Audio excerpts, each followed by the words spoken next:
कांतारा देखकर लगा था कि हर बार फिल्म केवल पैसों से नहीं बनती, एक्टर्स से नहीं बनती, म्यूजिक से नहीं बनती।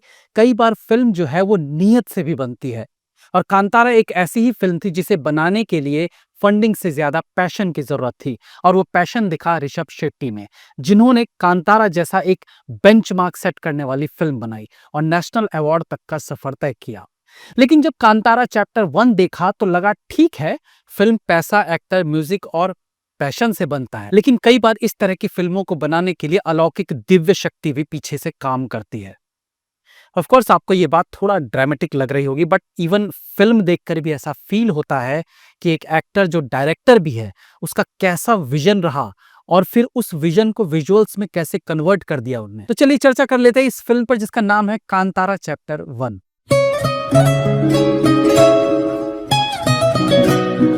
कांतारा का ये सेकंड पार्ट है, बट प्रीक्वल कहानी है, यानी कांतारा वाली कहानी से पीछे की कहानी। फिल्म की शुरुआत वहीं से होती है जहां पहले वाली कहानी खत्म हुई थी, लेकिन उसके बाद ये कहानी पीछे चली जाती है, जहां कांतारा और एक राज्य के राजा के बीच की कहानी देखने को मिलती है। फिल्म की कहानी में कांतारा की दशा और दिशा के साथ साथ वहां के लोगों का जीवन, फिर उनका विकास और फिर अपने देवता के प्रति प्रेम के लिए खूनी संघर्ष देखने को मिलता है। फिल्म का स्क्रीन प्ले जबरदस्त है।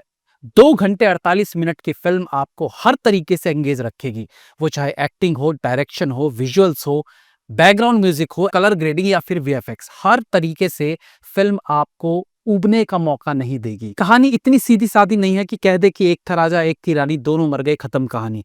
कांतारा की कहानी टेढ़ी है, बट स्क्रीन प्ले इतनी क्लैरिटी के साथ लिखा गया है कि आपको पूरी बात इजी करके समझा दी जाती है।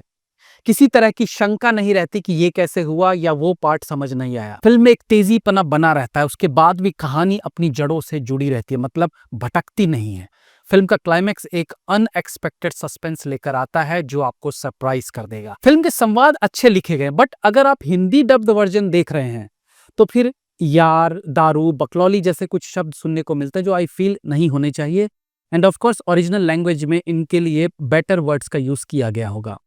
एक्टिंग पर बात करते हुए एक बार फिर ऋषभ शेट्टी अपने उस ऑरा को यहां बरकरार रखते हैं जो उन्होंने पहली कांतारा से बनाया था।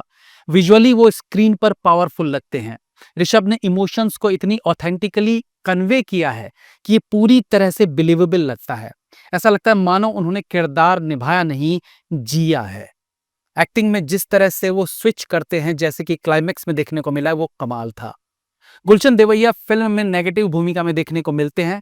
पहले 10 मिनट में वो फिल्म में दिख जाते हैं। निर्दयी, क्रूर और थोड़ा बेवकूफ, ये तीनों चीजें एक कैरेक्टर में हो तो उसे निभाना इतना इजी नहीं रहता, बट गुलशन देवैया इसमें कामयाब रहते हैं। वहीं जयराम का अपना किरदार में वैरायटी लाना फिल्म को मजबूत बनाता है। रुक्मणी वसंत ने प्रेमिका के रोल को तो अच्छा निभाया ही है, बट उनका किरदार जिस तरीके से विस्तृत होता है और वो जैसे उसे निभाती हैं, वो बेहतरीन है। फिल्म के लोकेशंस बहुत खूबसूरत हैं, वहीं वीएफएक्स पार्ट कहानी को बिलीवेबल बनाने में सहयोग करता है। इस कहानी का one of the most important part रहता है इसका बीजीएम।